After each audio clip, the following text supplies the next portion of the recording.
নমস্কার, নিউজ নাওয়ের পর্দায় আপনাদের সকলকে স্বাগত। আমি সুমি রয়েছে আপনাদের সাথে। চলে যাব বিস্তারিত খবরে। প্রায় 4 দিন টানটান উত্তেজনার মধ্যে সংঘর্ষের পর অবশেষে যুদ্ধবিরতির সিদ্ধান্ত নিল ভারত এবং পাকিস্তান। শনিবার বিকেল 5টা থেকে লাগু হলো এই সংঘর্ষ বিরতি। 22 এপ্রিল পহেলগাঁও জঙ্গি হামলার পর উত্তপ্ত হয়ে ওঠে পরিস্থিতি। সিন্ধু জলচুক্তি স্থগিত করে ভারত, তারপরে যুদ্ধবিরতি লঙ্ঘন করে নিয়ন্ত্রণ রেখা বরাবর গুলি চালাতে শুরু করে পাক সেনা। পাল্টা প্রত্যাঘাত স্বরূপ গত মঙ্গলবার পাক অধিকৃত কাশ্মীরে ঢুকে 9 জঙ্গি ঘাঁটি দুর্মূষ করে ভারতীয় সেনা। শুরু হয় আক্রমণ, প্রতিরোধ ও পাল্টা আক্রমণ। প্রেক্ষিতে দুই পরমাণু শক্তিধর রাষ্ট্রের মধ্যে সংঘাত ঘিরে বাড়ছিল উদ্বেগ। শেষ পর্যন্ত শনিবার যুদ্ধবিরতিতে রাজি হলো ভারত ও Pakistan.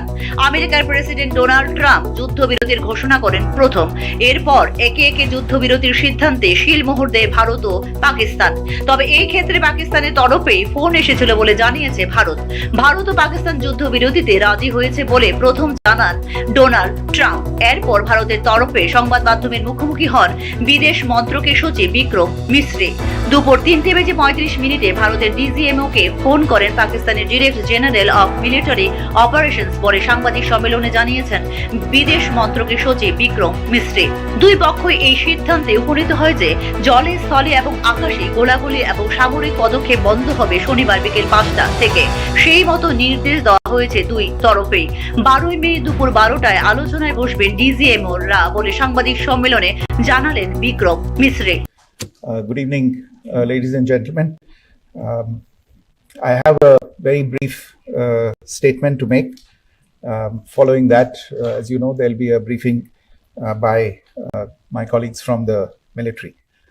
The Director General of Military Operations of Pakistan called the Director General of Military Operations of India at 15:35 hours earlier this afternoon.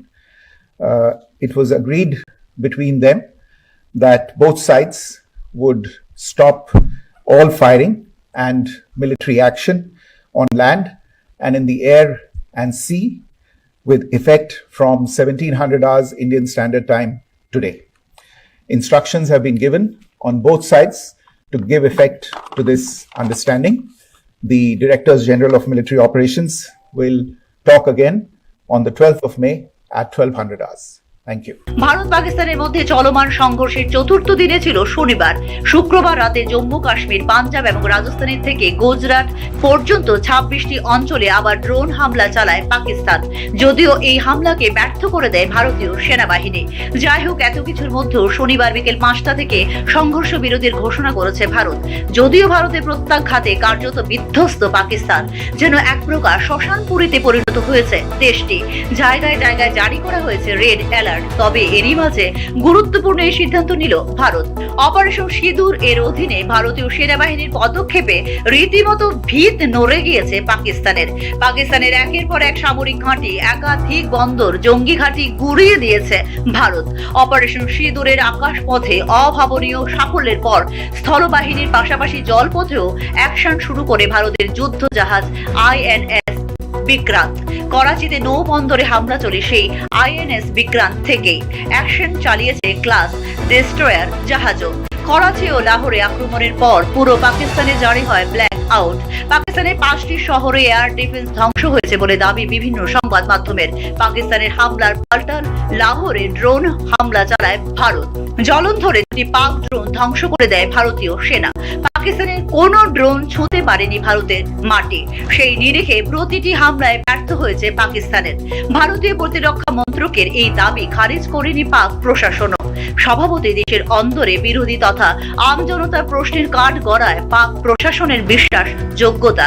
এদিকে যুদ্ধবিরতির বিষয়ে শিলমোহর দিয়েছে পাকিস্তানও। পাকিস্তানের বিদেশ মন্ত্রী ইসহাক দার এক্স এ পোস্ট করেছেন যে পাকিস্তান এবং ভারত তাৎক্ষণিকভাবে কার্যকরভাবে যুদ্ধবিরতিতে সম্মত হয়েছে বলে জানিয়েছেন পাকিস্তানের বিদেশ মন্ত্রী ইসহাক দার। ব্যুরো রিপোর্ট, নিউজ নাও। নিয়ন্ত্রণ রেখা এবং আন্তর্জাতিক সীমান্তে সেনা মোতায়েনের সংখ্যা বৃদ্ধি করছে পাকিস্তান। শনিবার আয়োজিত সাংবাদিক সম্মেলনে জানিয়েছে ভারতীয় সেনা।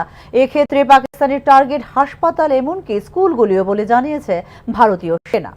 ভারত ও পাকিস্তানের ক্রমাগত সংঘর্ষের আবহে শনিবার সকালে আবারও সাংবাদিক বৈঠক করল ভারতের বিদেশ মন্ত্রক ও ভারতীয় সেনা। 26টিরও বেশি জায়গায় পাকিস্তান হামলা চালানোর চেষ্টা করেছে। তাদের টার্গেট সাধারণ মানুষই।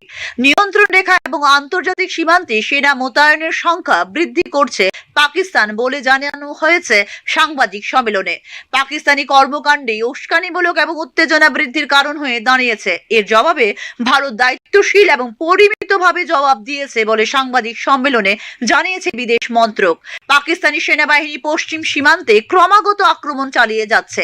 পাকিস্তান ভারতের সেনা বেস ও ছাউনিগুলিকে টার্গেট করে আক্রমণ করতে ড্রোন, দূরপাল্লার অস্ত্র এবং যুদ্ধবিমান ব্যবহার করেছে। ভারত অনেক বিপদ মোকাবেলা করেছে, কিন্তু পাকিস্তান 26টিরও বেশি জায়গায় আকাশপথে হামলার চেষ্টা করেছে। উধমপুর, ভুজ, পাঠানকোট, ভাতিন্ডায় বিমান বাহিনীর ঘাঁটিতে আঘাত হেনে আমাদের সরঞ্জাম এবং কর্মীদের ক্ষতি করেছে। রাত 1:40 নাগাদ পাঞ্জাবের বিমান ঘাঁটি লক্ষ্য করে ক্ষেপণাস্ত্র ছোড়ে পাকিস্তান, জানিয়েছেন কর্নেল সোফিয়া কোরেশি।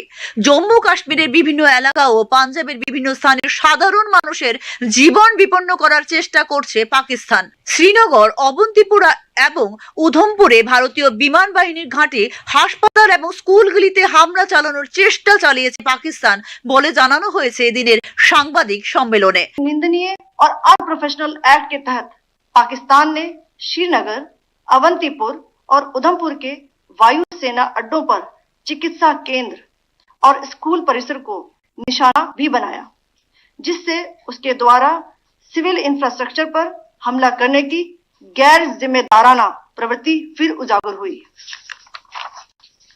पाकिस्तान द्वारा सैन्य ठिकानों को जानबूझकर निशाना बनाने के पश्चात भारतीय सशस्त्र बलों ने त्वरित व सुनियोजित जवाबी हमले किए।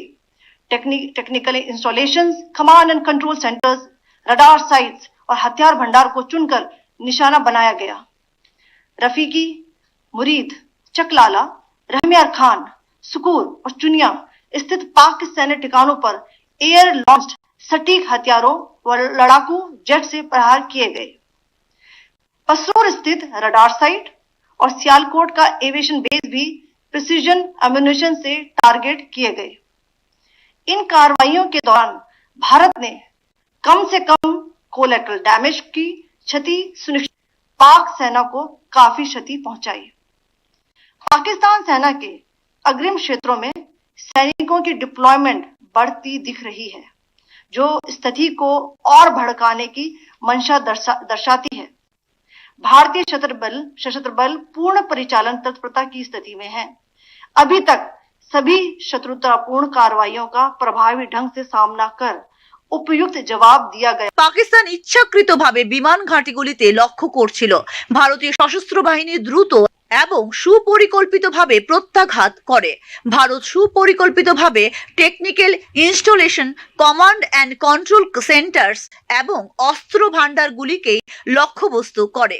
রফিকি, মুরিদ, চাকলালা, রহিম ইয়ার খান, শুক্কুর এবং চুনিয়ানে অবস্থিত পাকিস্তানের সামরিক ঘাঁটিগুলিতে আঘাত হানে ভারতীয়। পশরুরের রাডার সাইট এবং শিয়ালকোটের বিমান ঘাঁটিতেও প্রত্যাঘাত করে ভারতীয় সেনা।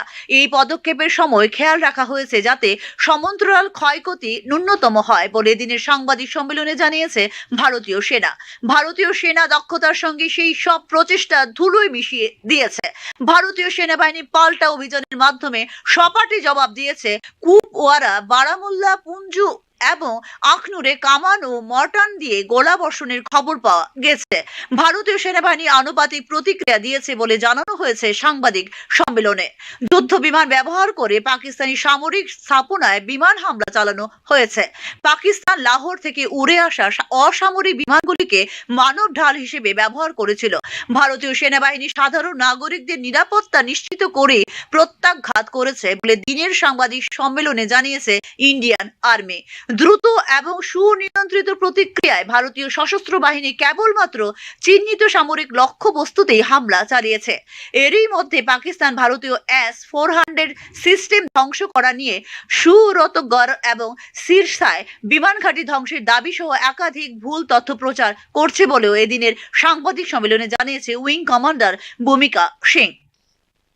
Pakistan has also attempted to execute a continued malicious misinformation campaign with claims of destruction of Indian S-400 system at Adampur, destruction of airfields at Suratgarh and Sirsa, BrahMos base at Nagrota, RT gun positions at Derang Yari and Chandigarh forward ammunition depot, with heavy damages to other military stations being propagated on social media. India unequivocally rejects these false narratives being spread by Pakistan. Along the line of control also, Pakistan has attempted multiple air intrusions using drones and conducted shelling using heavy caliber RT guns, targeting civilian infrastructure and killing some civilians. Heavy exchange of artillery mortars and small arm fire in Kupwara, Baramulla, Poonch, Rajouri and Akhnur sectors continued. Indian Army has responded effectively and proportionately, causing extensive damage to Pakistan. Pakistan social মিডিয়ার একের পর এক মিথ্যা তথ্য ছড়িয়েছে বলে সাংবাদিক সম্মেলনে জানিয়েছেন বিদেশ সচিব বিক্রম মিশ্রি। S-400 ধ্বংস করার দাবি করেছে পাকিস্তান, যা সর্বৈব মিথ্যে বলেও জানিয়েছে ভারতের বিদেশ মন্ত্রক। ব্যুরো রিপোর্ট, নিউজ নাও। সীমান্তে নিরাপত্তা বৃদ্ধির নির্দেশ দেওয়া হয়েছে নিরাপত্তায় নিযুক্ত এজেন্সিগুলিকে। এক্ষেত্রে কেন্দ্রীয় সরকারের নির্দেশিকা অনুযায়ী চলছে ত্রিপুরা সরকার, শনিবার জানিয়েছেন মুখ্যমন্ত্রী ডক্টর মানিক সাহা। সীমান্ত এবং রাজ্যের আভ্যন্তরীণ নিরাপত্তা নিয়ে বিভিন্ন নিরাপত্তা এজেন্সি এবং গোয়েন্দা বাহিনীর আধিকারিকদের নিয়ে ইতিমধ্যে বৈঠক করেছেন মুখ্যমন্ত্রী ডক্টর মানিক সাহা। শনিবার বৈঠকের প্রেক্ষাপট নিয়ে এক প্রশ্নের জবাবে ত্রিপুরা বাংলাদেশ সীমান্তে নিরাপত্তা বৃদ্ধির নির্দেশ দেওয়া হয়েছে নিরাপত্তায় নিযুক্ত এজেন্সিগুলিকে। এক্ষেত্রে কেন্দ্রীয় সরকারের নির্দেশিকা অনুযায়ী চলছে ত্রিপুরা সরকার বলে জানিয়েছেন মুখ্যমন্ত্রী ডক্টর মানিক সাহা। इनफॉर्मली लोग आए थे, तो पूरा मैंने कोऑर्डिनेशन के लिए मैंने इन लोगों को बताया कि पूरा बॉर्डर जो है थोड़ा सा मैंने ठीक ठाक से बंदोबस्त रहे, यही बस इतना ही मैंने इन लोगों को। दूसरे स्टेट में जो एयरपोर्ट है वो बंद किया गया है, हमारे यहाँ इस तरह का कोई सिचुएशन है क्या, और दूसरी जो है सिक्योरिटी अलर्टमेंट किया गया है क्या, इसके बारे में? नहीं देखिए, हर चीज़ के मामले में केंद्रीय सरकार माननीय प्रधानमंत्री जी के निर्देश के अनुसार हमारे डिफेंस मिनिस्टर से शुरू करके फिर हमारे एक्सटर्नल मिनिस्टर से शुरू करके सभी ने पूरा किस तरह क्या करना है, पूरा डू और डोंट, ये पूरा हम लोग को निर्देश के यहाँ मिलता रहता है। उसी हिसाब से काम चल रहा है। कहाँ एयरपोर्ट बंद रहेगा, कैसे सुरक्षा होना चाहिए, तो लेकिन हमारे तरफ से बहुत त्रिपुरा में जो है सब उस हिसाब से तैयार है, कोई दिक्कत नहीं होती। कोई थ्रेट की विषय नहीं है। थ्रेट तो हो ही सकता है, लेकिन हम तैयार है कि नहीं, दिस वेरी इम्पोर्टेंट। উল্লেখ করা যেতে পারে, নিজের সরকারি বাসভবনে বিভিন্ন সুরক্ষা বাহিনীর সাথে রুদ্ধদ্বার বৈঠক করেন মুখ্যমন্ত্রী ডক্টর মানিক সাহা। ভারত বাংলাদেশ সীমান্তে আরো বেশি নজরদারি চালানোর জন্য নির্দেশ দেওয়া হয়েছে এই বৈঠকে। BSF, Assam rifles, Tripura police ও টিএসআর অন্যান্য বাহিনীর আধিকারিক সহ গোয়েন্দা শাখার শীর্ষ আধিকারিকরা উপস্থিত ছিলেন এই বৈঠকে। ভারত ও পাকিস্তানের মধ্যে ক্রমবর্ধমান উত্তেজনার মধ্যে ত্রিপুরার মুখ্যমন্ত্রী ডক্টর মানিক সাহার এই উচ্চ পর্যায়ের বৈঠক যথেষ্ট গুরুত্বপূর্ণ বলেই মনে করছেন সংশ্লিষ্ট তথ্যভিজ্ঞ মহল। ত্রিপুরা বাংলাদেশ সীমান্তে বহুস্তরীয় নিরাপত্তা থাকা সত্ত্বেও ত্রিপুরার মধ্য দিয়ে বাংলাদেশি নাগরিকদের আন্তঃসীমান্ত চলাচলের বিষয়ে উদ্বেগ প্রকাশ করেছেন মুখ্যমন্ত্রী ডক্টর মানিক সাহা। আলোচনায় বাংলাদেশের মৌলবাদী গোষ্ঠী এবং তাদের ভারত বিরোধী অপারেটিভদের কার্যকলাপের উপরও জোর দিয়েছেন মুখ্যমন্ত্রী। ইতিমধ্যে রেলওয়ে স্টেশন এবং বিমানবন্দর সহ রাজ্যের সমস্ত প্রবেশ পথে নজরদারি জোরদার করার জন্য ত্রিপুরা পুলিশ এবং অন্যান্য নিরাপত্তা সংস্থাগুলিকে নির্দেশ দিয়েছেন মুখ্যমন্ত্রী ডক্টর মানিক সাহা। নিরাপত্তা সংস্থাগুলি কোনো প্রতিকূল পরিস্থিতির ক্ষেত্রে তাদের প্রস্তুতির বিষয়ে আলাদাভাবে ব্রিফ করেছেন মুখ্যমন্ত্রীকে। গোটা রাজ্যে চিহ্নিত স্থানে নিরাপত্তা বাহিনী ও গোয়েন্দা কর্মীদের মোতায়েন বৃদ্ধি করা হয়েছে বলে মুখ্যমন্ত্রীকে জানিয়েছেন রাজ্য পুলিশের মহা নির্দেশক। ব্যুরো রিপোর্ট, নিউজ নাও। রাজ্যের বাইরে অধ্যয়নরত ছাত্রদের জন্য বিজ্ঞপ্তি জারি করল রাজ্য সরকার। যে কোনো সহায়তার ক্ষেত্রে দিল্লির ত্রিপুরা ভবনে টেলিফোনের নির্দেশ জারি করল ত্রিপুরা সরকার। ভারতের বিভিন্ন অঞ্চলে অধ্যয়নরত ত্রিপুরা থেকে বসবাসকারী সমস্ত ছাত্রদের যে কোনো সাহায্য সহায়তার ক্ষেত্রে ত্রিপুরা ভবন নয়াদিল্লির টেলিফোন নম্বরগুলিতে যোগাযোগ করা যেতে পারে বলে শনিবার জারি করা বিজ্ঞপ্তিতে জানিয়েছে। নয়াদিল্লির ত্রিপুরা ভবনের যুগ্ম আবাসিক কমিশনার রঞ্জিত দাসের স্বাক্ষরিত এই বিজ্ঞপ্তি অনুসারে ইমার্জেন্সি স্টুডেন্ট হেল্পলাইন নম্বরগুলি হল 01123015157 এবং 9871035944। এছাড়া যে কোনো সাহায্য বা সহায়তার জন্য যোগাযোগ করা যেতে পারে নয়াদিল্লি ত্রিপুরা ভবনের। যুগ্ম আবাসিক কমিশনার রঞ্জিত দাসের মুঠোফোনের নম্বর 9612766232। এর যে কোনো ধরনের সহায়তার জন্য সপ্তাহে 7 দিনে 24 ঘন্টার জন্য সক্রিয় থাকবে এই নম্বরগুলি বলে জানানো হয়েছে বিজ্ঞপ্তিতে।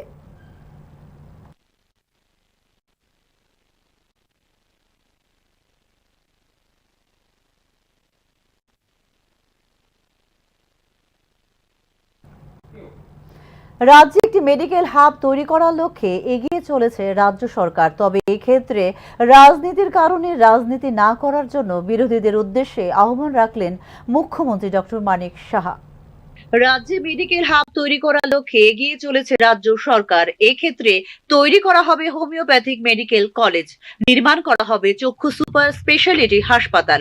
তবে এই ক্ষেত্রে রাজনীতির কারণে রাজনীতি না করার জন্য বিরোধীদের উদ্দেশ্যে আহ্বান রাখলেন মুখ্যমন্ত্রী ডক্টর মানিক সাহা। রাজনীতির কারণে এভাবে বিরোধিতা করা ঠিক না। আমরা এখানে এতগুলো সুপার স্পেশালিটি করছি, মেডিকেল কলেজ এখানে 3টে হয়ে গেছে, ডেন্টাল কলেজ হয়ে গেছে, ফার্মেসি কলেজ আছে এখানে, এখানে আমাদের নার্সিং কলেজ হয়েছে। আমরা আগামী দিন হোমিওপ্যাথিক কলেজ সমস্ত ডিস্ট্রিক্টগুলোকে আমরা স্ট্রেংথেন করার ট্রাই করছি। পিএসসিগুলো, কমিউনিটি হেলথ সেন্টার, সব জায়গায় ডাক্তারদের নতুনভাবে নিয়োগ করার চেষ্টা করছি। তো এই ধরনের রাজনীতির নামে এগুলো নানাভাবে এবং যে ধরনের মানে শালীনতা বোধনে যে ধরনের শব্দ ওনারা ব্যবহার করেন।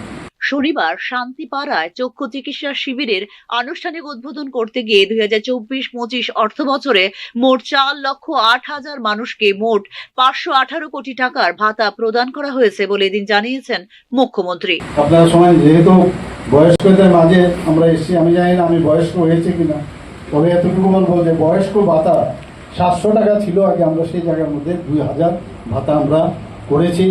যখন আমার 700 থেকে 1000 হয়েছে, আমি যখন মুখ্যমন্ত্রী হলাম 1000 থেকে আমরা 2000 করেছি।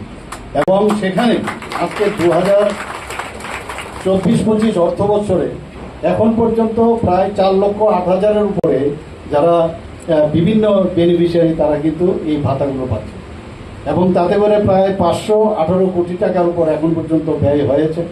আমাদের এখানে যারা দিব্যাঙ্গজনেরা আছেন, যারা বিশেষভাবে সক্ষম আমরা যাকে বলি, সেই সব যারা আছেন তাদের জন্য আমরা empowerment of persons with disability, দিব্যাঙ্গজনের জন্য 2024 একটা পলিসি আমরা করেছি। সেই পলিসিতে ওনাদের সাহায্যের ব্যবস্থা আমরা করেছি বিভিন্নভাবে। Chief minister scheme for mentally challenge person নামে একটি স্কিম এবার আমরা বাজেটে আমরা শুরু করেছি। যারা রাজ্যে চক্ষু সুপার স্পেশালিটি হাসপাতাল গড়ে তোলার জন্য আইএলএস হাসপাতালের সঙ্গে একটি স্থান নির্বাচন করা হয়েছে বলে দিন জানিয়েছেন মুখ্যমন্ত্রী ডক্টর মানিক সাহা। শান্তিপাড়ার প্রবীণ নাগরিক সংঘ এবং অশ্বিনী নেত্রালয়ের যৌথ উদ্যোগে আয়োজিত এদিনের চক্ষু চিকিৎসা শিবিরের চক্ষু রোগ বিষয়ে সচেতনতা করে তোলার উপর গুরুত্ব আরোপ করেছেন মুখ্যমন্ত্রী doctor Manik Saha. Bureau report, news now. প্রয়াত হলেন করবুক বিধানসভা কেন্দ্রের ভারতীয় জনতা পার্টির প্রাক্তন বিধায়ক বুর্বু মোহন ত্রিপুরা। মৃত্যুকালে তার বয়স হয়েছিল 70 বছর। 8 ফেব্রুয়ারি 1955 সালে জন্মগ্রহণ করেছিলেন বুর্বু মোহন ত্রিপুরা। ভারতীয় জনতা পার্টির সদস্য হিসেবে 2018 সালে করবুকের প্রতিনিধিত্ব করে বিধানসভার সদস্য হিসেবে নির্বাচনে জয়লাভ করেন বুর্বু মোহন ত্রিপুরা। তবে 2022 সালে বিজেপি ত্যাগ করে তিপ্রা মথা পার্টিতে যোগ দেন বুর্বু মোহন ত্রিপুরা।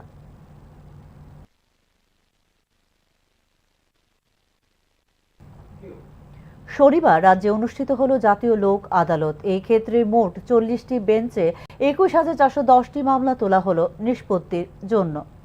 শনিবার রাজ্যে অনুষ্ঠিত হলো এবছরের দ্বিতীয় জাতীয় লোক আদালত। ত্রিপুরা হাইকোর্ট ছাড়াও রাজ্যের সব জেলা এবং মহকুমা আদালত চত্বরে অনুষ্ঠিত হয় এই লোক আদালত। লোক আদালতের মোট 40টি বেঞ্চে 21,410টি মামলা তোলা হয় নিষ্পত্তির জন্য। মোটর দুর্ঘটনায় ক্ষতিপূরণ সংক্রান্ত 339টি মামলা, বৈবাহিক বিরোধ সংক্রান্ত 221টি মামলা, ব্যাংক ঋণ পরিশোধ সংক্রান্ত 5,457টি মামলা, BSNL এর বিল পরিশোধ সংক্রান্ত 1000 মামলা, আপোষযোগ্য ফৌজদারি বিরোধের 14,264টি মামলা এবং চেক বাউন্স সংক্রান্ত 63টি মামলা তোলা হয় লোক আদালতে। এছাড়া ক্রেতা স্বার্থ সংক্রান্ত 9টি মামলা, বিদ্যুতের বিল সংক্রান্ত 48টি মামলা এবং চাকুরি সংক্রান্ত বিষয়ে 8টি মামলা তোলা হয় নিষ্পত্তির জন্য। ইতিমধ্যেই মামলার পক্ষ বিপক্ষ উভয় পক্ষকে আগেই দেওয়া হয়েছিল নোটিশ। লোক আদালতে নোটিশ প্রাপ্ত ব্যক্তিরা গত 5 মে থেকে সংশ্লিষ্ট জেলা আইন সেবা কর্তৃপক্ষ ও মহকুমা আইনি সেবা কর্তৃপক্ষের অফিসে যোগাযোগ করে নিয়েছেন মামলার প্রি কনসিলিয়েশন বা নিষ্পত্তির সুবিধা বলে জানিয়েছে ত্রিপুরা আইন সেবা কর্তৃপক্ষ। লোক আদালতের নোটিশ প্রাপ্তদের সাহায্য করেছেন অধিকার মিত্ররা। জাতীয় লোক আদালত সফল হওয়ায় ধন্যবাদ জ্ঞাপন করেছেন রাজ্য আইন সেবা কর্তৃপক্ষের এক্সিকিউটিভ চেয়ারম্যান বিচারপতি Amarnath Gaur. Bureau report, news now. সময় ছোট্ট বিরতির সঙ্গে থাকুন। আপনি দেখছেন নিউজ নাও, আমরা জানি কোনটা খবর। প্রথম আলো এলো শুদ্ধ সকাল, শুদ্ধ সলিলে আজ বাজালো ত্রিতাল, মন্দিরে শুদ্ধ পূজার ধ্বনি, অগ্নি শুদ্ধ হলো সিঞ্জিনী, পরিণীতা নারী তুমি অনুপমা, শুদ্ধ সোনায় সাজো হে নিরুপমা। শুদ্ধতার স্বর্ণ মন্দির, কালিকা জুয়েলার্স, আগরতলা। একটু চেষ্টাতেই দুল লেগে যায় নববধূর কানে, একটু চেষ্টাতেই মানিয়ে নেওয়া যায় বিবাহিত জীবনে। নানা অনুভূতি জড়ানো বিয়ের গয়না, শ্যাম সুন্দর কোম্পানি জুয়েলার্স। আপনি দেখছেন নিউজ নাও, আমরা জানি কোনটা খবর। বিরতির পর আবারও স্বাগত। আগামী 15 মে বিভিন্ন দাবি দেওয়া নিয়ে রাজভবন অভিযানকে আপাতত স্থগিত বলে ঘোষণা দিল ত্রিপুরা রাজ্য মৎস্যজীবী ইউনিয়ন। ভারত এবং পাকিস্তানের মধ্যে উত্তেজনাপূর্ণ পরিস্থিতির কারণে ভারতীয় সেনা এবং সরকারের পাশে রয়েছে সংগঠন বলে সাংবাদিক সম্মেলনে এদিন জানিয়েছে মৎস্যজীবী ইউনিয়ন। ভারতীয় সেনা এবং সরকারের প্রতি সংহতি জানিয়ে আপাতত সব ধরনের আন্দোলন কর্মসূচি স্থগিত রাখা হয়েছে বলে এদিন জানিয়েছে ত্রিপুরা রাজ্য মৎস্যজীবী ইউনিয়ন। করছি আমরা জানি এই সময়ে মৎস্যজীবীরা, গরিব অংশের মানুষ, বেকার যুবকরা, রেগার শ্রমিকরা কঠিন পরিস্থিতির মধ্যে আছে। কিন্তু এত সব করার পরেও আমরা সরকারের দৃষ্টিতে এই বিষয়গুলি নিচ্ছি, কিন্তু রাস্তায় নেমে আন্দোলন করার প্রশ্নে আজকে এই জাতীয় পরিস্থিতির ক্ষেত্রে দাঁড়িয়ে দুই দেশের যুদ্ধকালীন পরিস্থিতি চলছে, গোটা দেশকে সতর্কিত করছে। এই সময়ে দেশের সরকারের পাশে সমস্ত অংশের মানুষ দাঁড়ানো উচিত, আমরাও আছি। সেই পরিপ্রেক্ষিতে আমরা বিবেচনা করছি যে আমাদের এই আন্দোলন কর্মসূচি আমরা এই জাতীয় পরিস্থিতির কারণে আপাতত আমরা স্থগিত রাখছি। এই চিঠি আমরা দিয়েছিলাম রাজ্যপালকে, আমরা পুনরায় চিঠি দিয়ে জানাবো যে আমাদের এই গুরুত্বপূর্ণ দাবি, এই দাবি আপনি বিবেচনা করুন।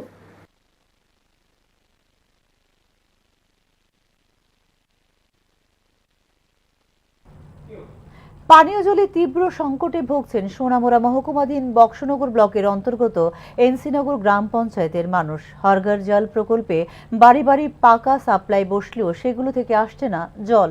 মিনিডিপ টিউবওয়েলের মাধ্যমে অনিয়মিত জল সরবরাহে দিশেহারা গ্রামবাসী। মাঝে মাঝে যে জল আসছে সেগুলো অপরিশ্রুত এবং পানের অযোগ্য, আয়রন মিশ্রিত পানীয় জল ব্যবহারের অযোগ্য বলে জানিয়েছেন গ্রামবাসীরা। পঞ্চায়েত প্রধান সহ স্থানীয় বিধায়ককে জানিয়েও কোনো কাজ হয়নি বলেও জানিয়েছেন তারা। সাপ্লাই তো বয় দিকে ঠিক আছে, সাপ্লাই পানি তো খান জানা যে অবস্থা পানি লাল পানি আর পানিটি কোনো খাওয়ানোর মতো শক্তি নেই। ফিল্টার একটা বয় দিল তো নয়তো ফিল্টারের আবাদনারি আমরা। তো আপনারা এখন কিভাবে ব্যবস্থা করতেছেন? পানির একটা যে অসুবিধা, পানির যে কষ্ট, ওই তো পানি এনে লাগে যায়। আবার 7 মেম্বারের পানি একটা পানির লাইন আছে, 1 ঘন্টা সারে পানি লোক কাজে হসা তো এই আর সমস্যা। তো আপনারা এই বিষয়ে আপনাদের পঞ্চায়েত কর্তৃপক্ষরা জানাইছেন? কইছি তো প্রধান মেম্বারের কাছে কইছি, সবার কাছে কইছি, হইব আবার ডেইরির আবেদন করছি, ডেইন দিব কো আর দনের কোনো খবর নাই। পাকিস্তানের সঙ্গে উত্তেজনা বৃদ্ধির সুযোগে রাজ্যের স্থানীয় বাজারগুলিতে আচমকায় পণ্যমূল্য বৃদ্ধি করে দিয়েছেন এক শ্রেণীর অসাধু ব্যবসায়ী।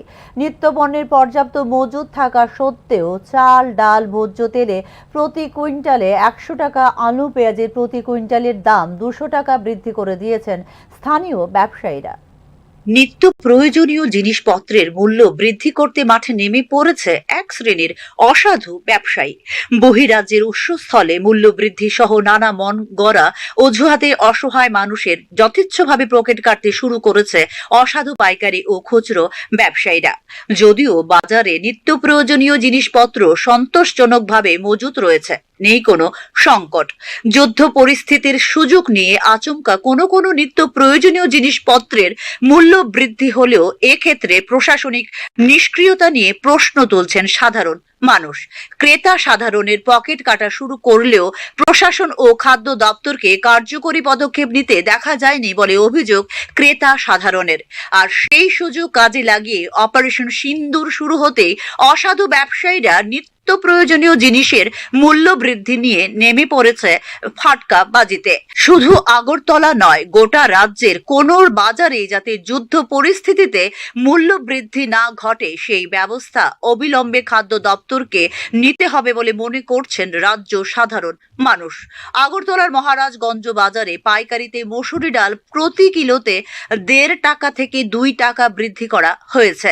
বহিরাজ্য থেকে আমদানিকৃত চালের মূল্য পাইকারিতে বৃদ্ধি পেয়েছে প্রতি কিলো 50 পয়সা থেকে 1 টাকা। পাইকারিতে মূল্য বৃদ্ধি পাওয়ায় খুচরো বাজারেও পেয়েছে মূল্য বৃদ্ধি। আলুর মূল্য প্রতি কিলোতে 1 টাকা পাইকারিতে বৃদ্ধি পেয়েছে। এভাবে অবাধে একের পর এক নিত্য প্রয়োজনীয় জিনিসপত্রের মূল্য বৃদ্ধি পাচ্ছে আগরতলার পাশাপাশি রাজ্যের সব বাজারগুলিতে। আচমকা যুদ্ধ পরিস্থিতিতে মূল্য বৃদ্ধির পেছনে বহির রাজ্যের উৎসস্থলে মূল্য বৃদ্ধি পেয়েছে বলে দাবি মহারাজগঞ্জ বাজারের পাইকারি ব্যবসায়ীদের। তবে আগের কেনা মজুদ মালামালের কিভাবে এখন মূল্য বৃদ্ধি পেল ও পাচ্ছে সে বিষয়ে সঠিক কোনো সদুত্তর নেই তাদের কাছে। এদিকে পাইকারি ও খুচরো ব্যবসায়ীদের দোকানে মূল্য তালিকা বা বোর্ডও প্রকাশ্যে স্পষ্টভাবে টাঙানো নেই। তাতে প্রশাসন ও খাদ্য দপ্তরের নজর কিভাবে এড়িয়ে যাচ্ছে তা নিয়েও প্রশ্ন তুলছেন ক্রেতারা। এমনিতেই বাজারে নিত্য প্রয়োজনীয় জিনিসপত্রের মূল্য সারা বছরে খুব চড়া থাকে, সেখানে এখন যুদ্ধ পরিস্থিতির সুযোগ নিয়ে বাজারে আবার যথেচ্ছ মূল্য বৃদ্ধি পেতে থাকায় ভীষণ বিপাকে পড়েছেন ক্রেতা সাধারণ। মূল্য বৃদ্ধির জাঁতাকলে পরে গরিব, দুস্থ ও সাধারণ নিম্ন রোজগারের মানুষ আরো হারাচ্ছেন ক্রয় ক্ষমতা। এই পরিস্থিতিতে বাজারের মূল্য বৃদ্ধিতে অবিলম্বে হ্রাস না টানতে পারলে অসন্তোষের মাত্রা বৃদ্ধি পাবে তা আর বলার অপেক্ষা রাখে না। ব্যুরো রিপোর্ট, নিউজ নাও। আগামী 2-3 দিন তাপমাত্রা স্বাভাবিকের চেয়ে 3 থেকে 5 ডিগ্রি বৃদ্ধি পাবার সতর্কতা জারি করল আবহাওয়া দপ্তর। অতিরিক্ত গরম থেকে বাঁচতে জারি করা হয়েছে কিছু পরামর্শ। আগামী 2 দিন গরম এবং আর্দ্র আবহাওয়ার সতর্কতা জারি করেছে আবহাওয়া দপ্তর। আংশিক মেঘলা আকাশ, অধিক আপেক্ষিক আর্দ্রতা এবং উচ্চ সৌর রশ্মির কারণে ত্রিপুরার সব জেলায় দিনের তাপমাত্রা 37 ডিগ্রি সেলসিয়াস বা তার বেশি থাকার সম্ভাবনা রয়েছে বলে শনিবার এক পূর্বাভাসে জানিয়েছে আবহাওয়া দপ্তর। আগামী 2 দিন তাপমাত্রা স্বাভাবিকের চেয়ে 3 থেকে 5 ডিগ্রি সেলসিয়াস বেশি থাকার সম্ভাবনা রয়েছে বলেও জানিয়েছে আবহাওয়া দপ্তর।